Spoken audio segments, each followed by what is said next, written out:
Telugu cinema ఇండస్ట్రీలో తనకంటూ ఒక ప్రత్యేకమైన గుర్తింపు సంపాదించుకోవడానికి విజయ్ దేవరకొండ లాంటి స్టార్ హీరో అహర్నిశలు కష్టపడుతున్నారు. ఇక ఇలాంటి క్రమంలోనే ఆయన చేస్తున్న వరుస సినిమాలు సూపర్ సక్సెస్ సాధించడమే కాకుండా ఇండస్ట్రీలో మంచి గుర్తింపు కూడా పొందుతున్నాయి. ఇక ఇప్పటికే 3 సినిమాలకు కమిట్ అయిన విజయ్ దేవరకొండ మరొక సినిమా కూడా కమిట్ అయ్యే అవకాశాలైతే ఉన్నాయి. ఇక ఇదిలా ఉంటే ఈయన చేయబోయే 4వ సినిమా తెలుగులో స్టార్ డైరెక్టర్ గా గుర్తింపు పొందిన హరీష్ శంకర్ తో ఉండబోతుంది అనే వార్తలైతే వినిపిస్తున్నాయి.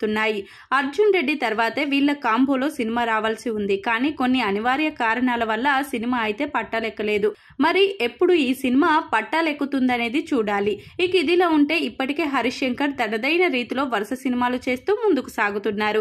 మరి విజయ్ దేవరకొండకి కమర్షియల్ బ్లాక్ బస్టర్ సక్సెస్ ని అందిస్తాడా లేదా అనే విషయాలు కూడా తెలియాల్సి ఉంది. అయితే వీళ్ళ ప్రాజెక్టు పట్టాలెక్కడానికి 2 సంవత్సరాల వరకు సమయం అయితే పట్టే అవకాశాలైతే ఉన్నాయి. ఇక ఇప్పుడు 3 సినిమాలు కమిట్ అయిన విజయ్ దేవరకొండ ఈ సినిమాలు పూర్తయిన తర్వాత హరీష్ శంకర్ డైరెక్షన్ లో సినిమా చేయడానికి రెడీ అవుతున్నారు. ఇక ఇదిలా ఉంటే ఆయన తీసిన చాలా సినిమాలు ఇప్పటికే మంచి విజయాలు సాధించడంతో విజయ్ ను ఆయన ఎలా చూపిస్తాడు అనేది కూడా ఇప్పుడు విజయ్ అభిమానుల్లో చర్చకు దారితీస్తుంది. చూడాలి మరి వీళ్ళ కాంబోలో సినిమా ఎంత పెద్ద సక్సెస్ సాధిస్తుంది అనేది.